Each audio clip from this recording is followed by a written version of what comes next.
What's up, everybody? Welcome back to another episode of the ShowMeFootball.com podcast. And this one's going to be a doozy. First of all, because I'm recording right now in a hotel hallway because I have no other choice. And it's just a whole long story that I'm sure you guys don't really care about, but we're going to do our best. And this is going to be quite the Mizzou game to talk about, as Mizzou narrowly defeats Central Michigan in the season opener today, 34-24. Tigers start out 1-0 in what was really what I would call a defensive slugfest. But I'm joined by Connor today, as always. So, Connor, say what's up and also give us your initial thoughts on the game. It was terrible. Whoopee, we won the game. But we only beat a MAC team that's also the alma mater of Eric Fisher by 10. If you want to compete in the SEC, you have to do better than that. The biggest issue I had was really play calling. The entire team looked sloppy for a number of reasons. The only players that looked really ready to go, and I'm sure we'll go more in depth on them here in a sec, but the only players that looked really good were Tyler Beatty and Blaze Aldridge. Yeah, really. I mean, both you and I, contrary to how we are with the Kansas City Chiefs, the other team that we cover, we're really optimistic with Mizzou, and I'm going to continue to stay optimistic. Like, I get today was a chippy game against the Chippewas, but if you really look around the league in the SEC, a lot of teams struggled today. Arkansas, who's a comparable team to Mizzou, I mean, they, as much as I don't want to admit it, like Arkansas, like they can beat Mizzou. Like they had the potential to beat Mizzou. They were in a dogfight last year with Arkansas. But anyways, that's besides the point. Arkansas had a rough day against Rice, ended up winning that game 38-17, which was a comparable final score to today's Mizzou game. And then Mississippi State, I mean, heck, those fans wanted to fire Mike Leach today against LA Tech. So, I mean, and let's not forget, too, that Mizzou last year, through the first 2 weeks, they were 0-2. They were coming off a mollywop against the Tennessee Volunteers, and everyone thought this team wasn't going to win a single game in SEC play. And then they had that huge turnaround, go on a huge run. Everyone loves Drinkwitz, and it's like things can change quickly. It's early in the season. I understand it. And while Central Michigan is a MAC team, like they're one of the better teams. And Jacob Sermon, their quarterback, like this is a guy who was a 4-star recruit that originally went to Washington, didn't win the job there, but he can play. Like there's things that you can take away from this game that are good for Mizzou. Now, there are some aspects which we'll get into where Mizzou struggled and there is cause for concern. But I mean, really, I think this is kind of what we should have what we should have expected. Mizzou's first game of the year and all. And I mean, just getting in the groove of things again. But I don't know. Do you have any pushback on that? Nah, I think it's pretty fair. I don't think it's exclusive to the SEC. I think if you just look around college football, everyone kind of is rough, or at least most teams are. A couple that come to mind is Vandy got smoked by, I think it was Eastern Tennessee, some school I've never heard of. Number 20, Washington lost to Montana, I believe. Like you said, Arkansas was slow against Rice. And, it's just been a weird week. The only constant has been Bama kicking ass. That's everything else has been kind of up in the air this week. Right, exactly. And let's just go into the game. So I'll start with the offense, like we typically do, looking at the offense and defense and whatnot. Connor Bazelak today is 21 of 32 for 257 yards and 2 touchdowns. And he looked like himself for the most part, but really, again, my concern with Bazelak and something that I would like to see him fix, which was not evident in this game that he took a step in, is completing those downfield throws and hitting guys open deep. Like for some reason, he just does not have that touch on his deep throws. Like he missed Dominic Lovett multiple times. There were a couple throws to other guys that I'm forgetting off the top of my head that they were just a tad bit off. And it's like, man, we really could have did something there if Bazelak just was a little more accurate. But overall, I mean, you can't complain too much about his play. Although I did kind of feel like that towards the end of the game there, Drinkwitz almost showed, and we'll talk about Drinkwitz here in a minute because, and I know you mentioned it at the beginning, his play calling was kind of an issue today, but it did seem like at a point that Drinkwitz wasn't all that confident in Bazelak, that he had no choice really but to give it to Tyler Beatty, who did good. I mean, 25 carries of 203 yards and a touchdown. Any thoughts there?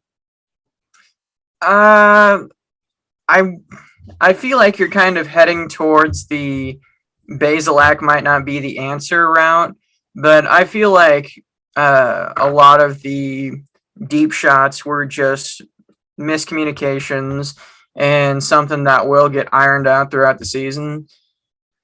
So I'm like, it was frustrating, but I'm not going to trip too much about that right now.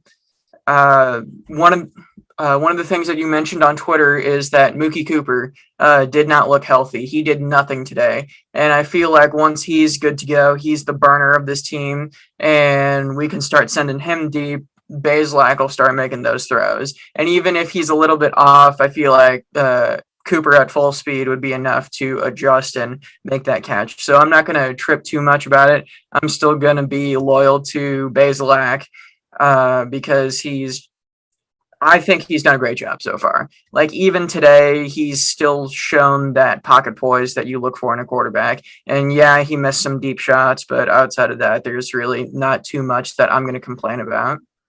Yeah, like I mean, even I would just like to see him take a step forward, but like I can't disagree. Like he does the job and he does it well. And there's a lot of SEC teams or just college teams in general that excuse me, would kill for that kind of play. But you mentioned Mookie Cooper too. I think it was clear today that he wasn't healthy. He wasn't 100%. I mean, he had that ankle injury on the injury report coming into this game. And I think it was clearly still bothering him. So even with him not being a factor at all in this game, Mizzou still wins by double digits. So, I mean, that's at least a positive right there. Yeah. I mean, kind of have to look for positives where you can get them at this point. Yeah. I mean, it's just a really ugly game. And another positive too is that I mean they got a lot of guys involved. Boo Smith, the walk-on, former walk-on, he's on scholarship now. 2 receptions for 69 yards. Kiki Chisholm 4 for 47. Tyler Beatty out of the backfield 3 for 40. Chance Looper 3 for 35. I mean that's getting a lot of guys involved. Nico Hay 2 for 8 and a touchdown. I mean I would have liked to see them it seemed like a lot of times they, like you said, the play calling. Well, we'll get into that now. The play calling, it was atrocious at times. Like there's no way around it. However, Drink is the type to admit that, which I do admire. Like he'll be like, yeah, I was getting a little too cute there. But that was the case today. I mean, they were getting a little too cute at times. It seemed like they played in the backfield too much. Other times they tried to go for a longer play when really they should have went for the chunk play. And they ended up costing themselves a lot of drives where it started to get Mizzou fans worried because today, Mizzou, they were 1 for 11 on third down. That's not good.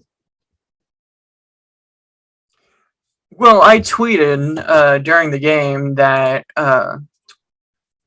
Drink appeared to have attended the Andy Reid School of Third Down Play Calling because it just it's like, oh, 3rd and 14, let's run it up the middle. Oh, 3rd and 16, how about a screen pass? I think it worked once, but even if it works once, stop doing it.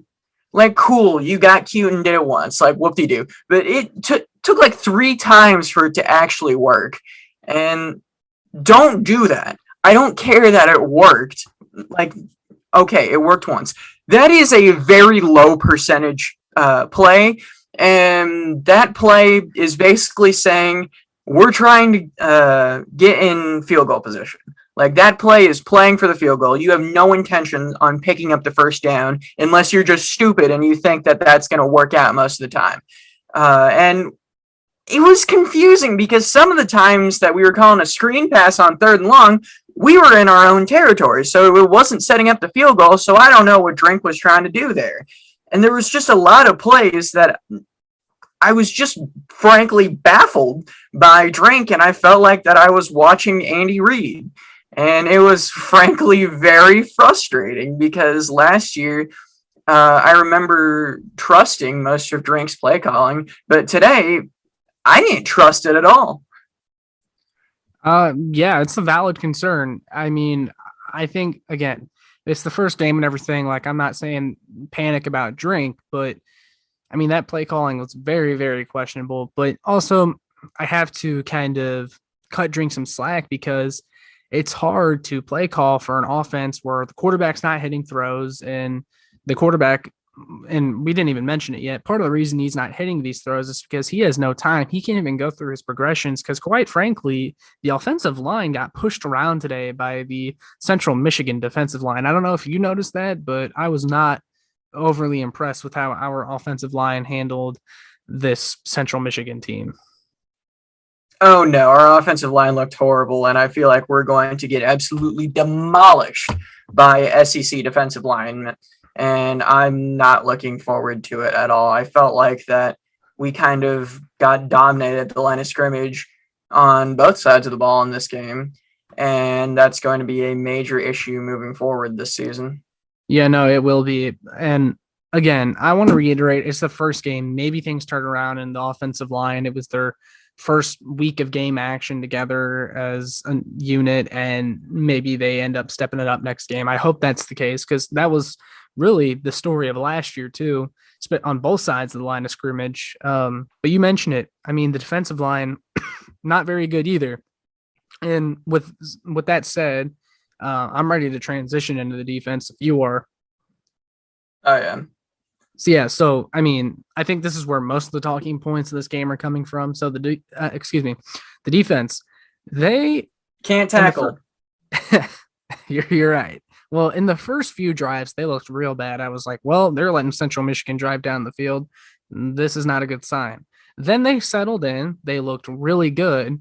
But then when they did, the offense started to look really bad, which constantly put the defense in a position to go to be relied on, and the defense clearly got to a point where they're gassed. And that's when Central Michigan accumulated a lot of their points, is when they caught our defense being gassed.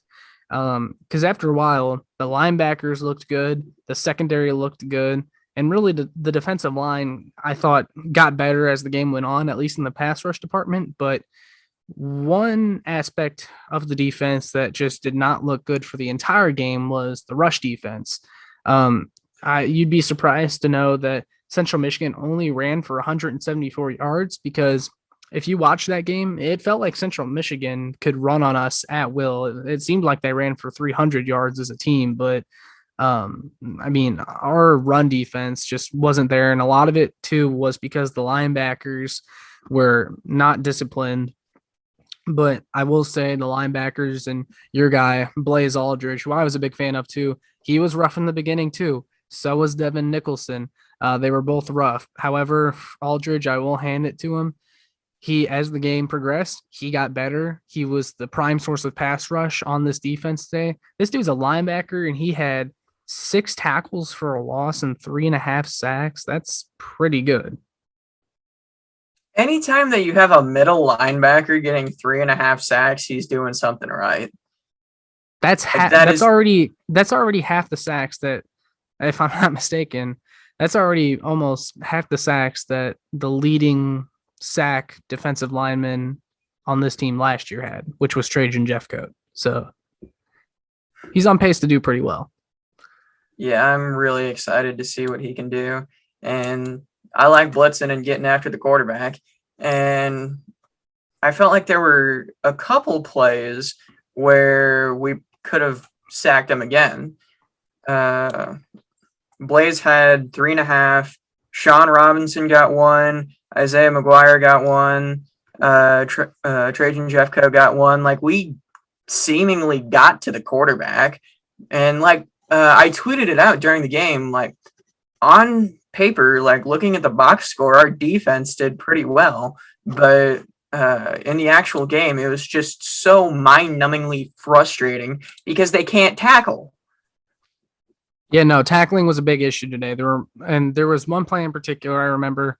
I think it might have been Birdine or Rakestraw. There was They both suck today. a CMU receiver on the sideline caught a ball, was a few yards short of the first down, and the Missouri defensive back, whoever it was, and I forget, had a perfect chance to tackle him, push them out of bounds, whatever. I think it was Birdine now that I'm talking about it. I think it was Birdine.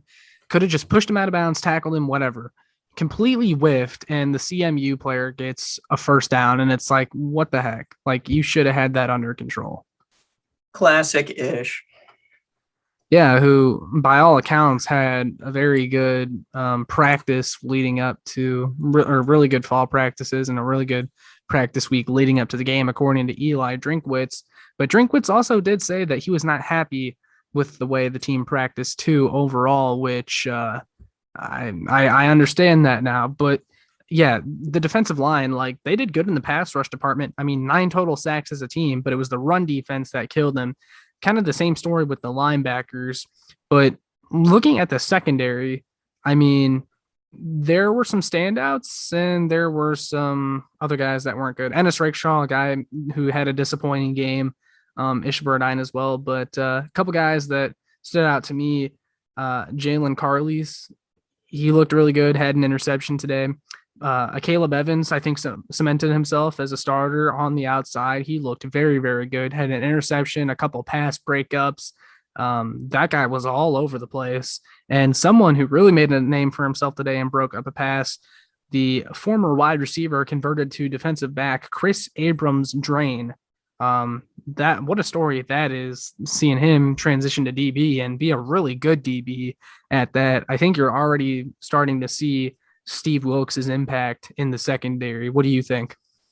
Oh, yeah. I feel like however long Steve Wilkes is the defensive coordinator, here we're going to see some good secondary play.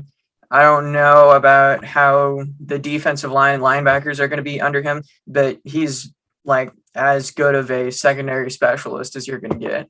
So DBU Mizzou, I guess. Well, let's hope that's the case. I mean, really, the defense overall, there were some things to like. There were some things to not like. You hope that they step it up as a unit going into SEC play next week against Kentucky. They'll have their first big test. But today they gave up 475 total yards of offense to CMU. You would have liked that to have been lower. It seemed like they had their way a lot of the time. But eventually, I think the pass rush got to Jacob Sermon and got to that Central Michigan offense, which allowed Mizzou to take advantage. And another aspect of the game that we don't talk about unless it really stands out or it was really bad. But the special teams from Missouri today was really good. No muffed punts, no muffed kicks. Grant McInnes averaged over 41 yards per punt. And then our guy, Harrison Mevis, just continues to be an absolute stud. He had the go-ahead field goal and the field goal to ice the game. Both of those being from 53 yards, and the other one was from about 40-something yards out, if I'm not mistaken. 2 for 2 on the day. It's just so awesome to have your college team have a kicker that you know every single time he's going to go out there and he's either going to make it or be really, really close. Oh, yeah, it's a stark contrast from Tucker McCann, who's, always had the big cannon, but no accuracy whatsoever. Thicker kickers got the cannon and the accuracy.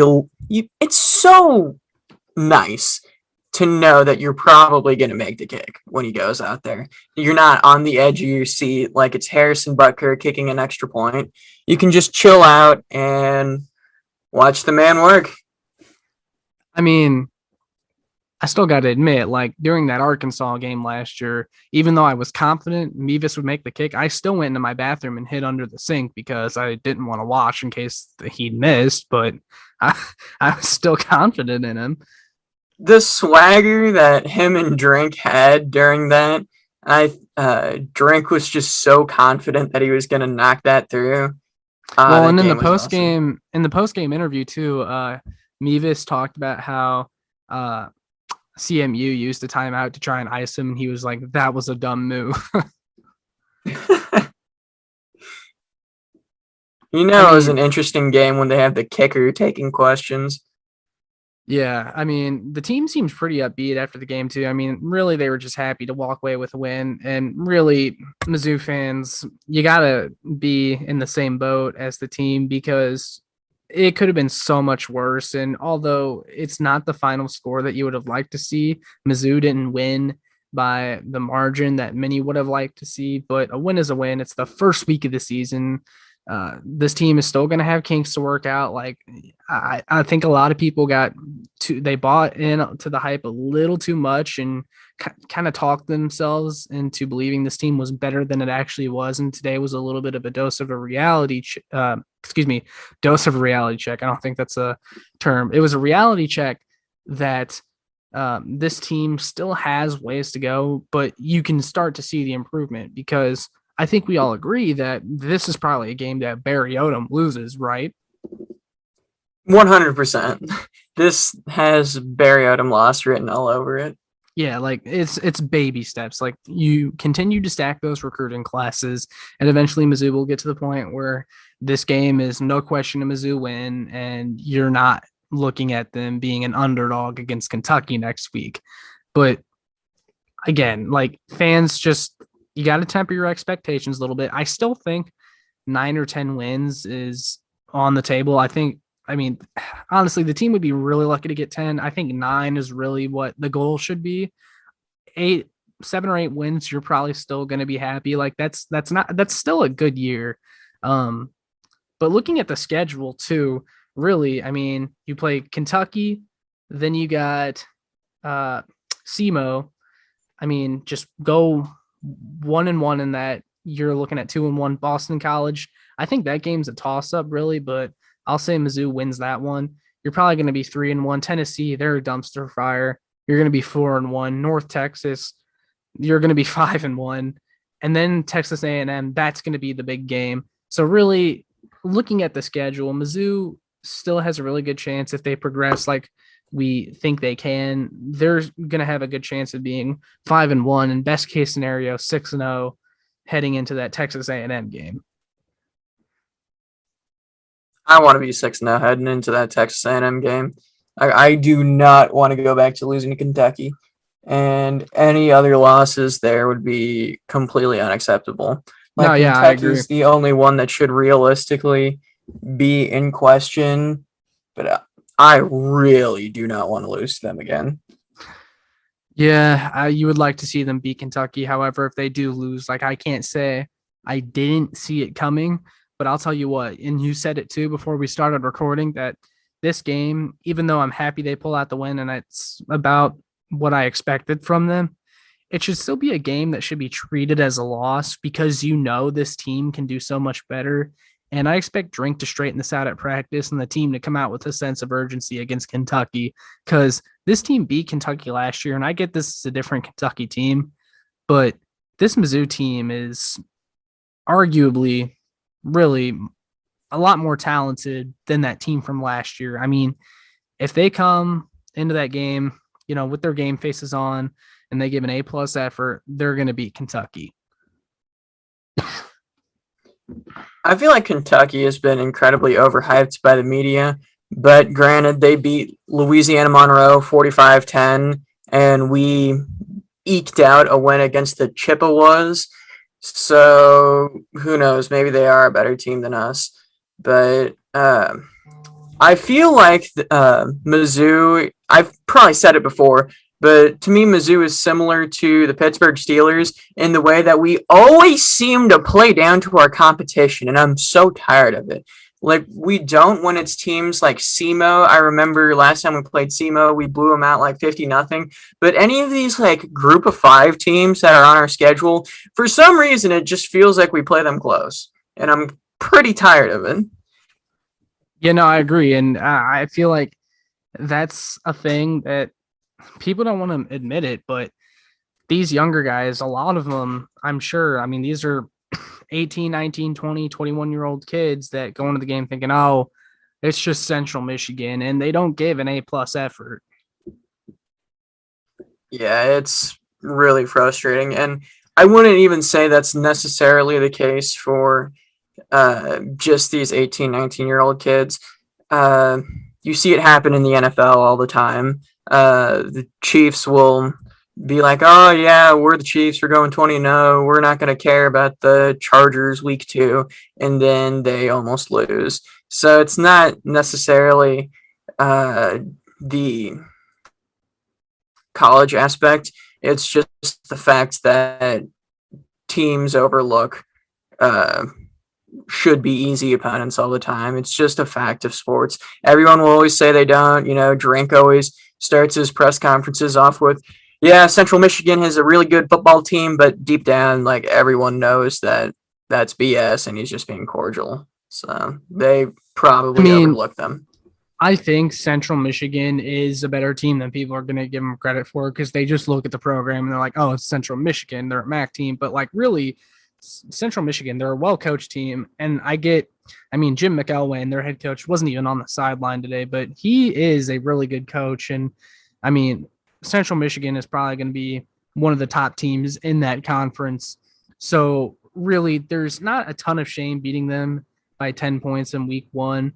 But I think all of us as Mizzou fans can agree that we expect better from them because we know this team has so much potential. And I feel like our expectations for Mizzou might be a bit high, as opposed to how we're usually pessimistic when it comes to the Chiefs. But I think I'm extremely optimistic when it comes to Mizzou, and I'm going to continue that way. I've had a couple of people accuse me of being extremely negative, but that's quite frankly bullshit. But yeah, I'm going to continue to be optimistic for this team, even though deep down I know they'll do nothing but continue to disappoint me. But like, this game scares me, but I'm still bought into the Drinkwitz process, and I feel ultimately we're going to have to look at there's going to be some major disappointments later on this season. Like, it's going to happen. We aren't winning the SEC East this year. Let's just establish that right now. But I think you talked about it a lot last year. This season should be viewed as building towards next season when Drink can get a lot of his guys in the starting lineup, because he's got a good amount of his guys, but this is still he still has a lot of Odom guys. So next year is the year where he's really going to have a lot of his guys. So we just have to kind of look at this season that way. Yeah, you look at a lot of the players on this team still: Trajan Jeffcoat, Connor Bazelak, Toski Dove, Boo Smith. Who else? I mean, Devin Nicholson. Beatty. Yeah, Beatty. I mean, these are all Odom guys, and I'm not saying that as in all of them should be labeled as bad because they were Barry Odom recruits, but you look at the hit rate among all those guys that Barry Odom recruited, and it shows you why you should be more excited about the future with Drink as opposed to just right now. Because yeah, maybe Mizzou disappoints and they only go 6-6 this year. I mean, I think a lot of people would view that as a disappointment, but really, it wouldn't shock me if they did. They're not to that level yet. They're still working on closing the talent gap. It's gonna take more than 1 year. Yeah, Drinkwitz did great last year and impressed with what was essentially really the bare bones of Barry Odom's last team, and he built onto that with some transfers and stuff like that, but it still needs a lot of work. Yeah, it's a process, and I think especially in college football, because it moves so fast, we look for instant gratification, and I guess we just kind of have to slow down and just appreciate the process and the fundamentals. Until the very end of the game, we had very few penalties. We kind of blew it towards the end and got a couple really dumb penalties. But for the most part, we played a really clean game, and that's something that I just don't think happens under Odom. Yeah, no, we never had that without him. He failed to discipline the players a lot. I mean, don't you remember like when Jarvis Ware was here and he would get like multiple 15-yard penalties in a game? Yeah. Man. Yeah, so look at it from that perspective. We're better off than that. And I feel like something else that is kind of not being talked about is this was their first game playing under Steve Wilkes, and it Yeah, might I take a mean, like couple it's an weeks for. adjustment period. Like not even just Steve Wilkes, that entire defensive staff is new, and there's a lot of new players on it too. Yeah, so it might take a couple weeks for them to settle in. Hopefully, they get settled in for Kentucky. But Yeah, and I mentioned it too earlier, like just talking in the group chat and stuff, but really there's an adjustment period. As funny as it sounds, there's an adjustment period going from a COVID year to a non-COVID year, if that makes sense. Like you have to remember that a lot of the players on this team have only been here as long as Eli Drinkwitz has. So all they know of is that one last year, that COVID year. So there's a lot of stuff behind the scenes that we don't know about that's different this year from last year that players have to adjust to, whether it's the off season or the game day process, everything leading up to it. And now these other teams that have had full off seasons, they're going to look a lot different than they did last year. So, and I mean, and I, it's an underrated aspect too. But like even today against Central Michigan, like this was the first game of the year, so there was no tape out on Central Michigan. You're going out there flying blind. that and no player on this team has played for Eli Drinkwitz in a non-COVID year. Yeah, exactly. That's kind of what I meant to say. Long story short. Yeah, I get what you mean. But yeah, it was frustrating, but and like towards the end, you could really tell that they started to get it together. So maybe this was the tune-up game, wake-up call that they needed to get ready for Kentucky next week. Yeah, and I know a lot of Mizzou fans are going to come out of this game thinking negative and thinking we're going to get blasted by Kentucky next week and they're going to rush for 1,000 yards, which that might happen. But I think we need to hold off on like pressing the panic button already. I mean, this team, I think they're going to be all right. I think they're going to work the kinks out. They're going to tighten up. Drinkwitz is going to handle it in practice, and they're going to come out next week against Kentucky with a newfound urgency. And we have more wins than we did at this time last year. It's just another win in the win column for Eli Drinkwitz. That's what I like to see. Um, if you don't have anything else though to say, I'd like to wrap it up, especially because the ice machine that's in the hallway that I'm recording in is currently going crazy, and I'm sure it's been annoying.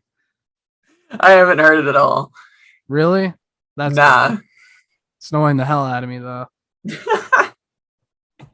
That's great. But yeah, you can wrap it up.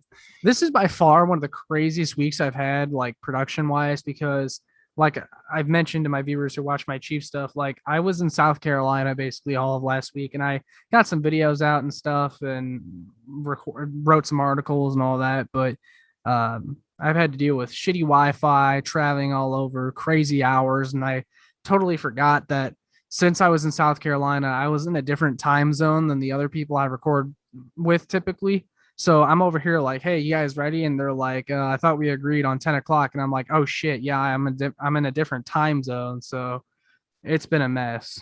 The people you replaced me with. You didn't get replaced. It's a different show. So disappointed. All right. Well, Connor, I think you're breaking up a little bit. So I'm going to go ahead. You know who the viewers really want. I'm going to go ahead and end the podcast there. We will see you guys Coward. on the other side of the Kentucky game. Hopefully we'll be talking about a win, and we'll have more to go more to go on depth in depth on, gosh, I can't talk.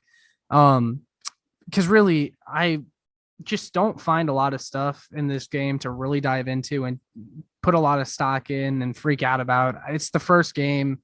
I think this is what we should have expected. So not worried at all. Next week will be the first real test, the game that we can really start to make judgments, and then we'll come on here and we'll talk about it. So till then, we'll see you guys later. Peace.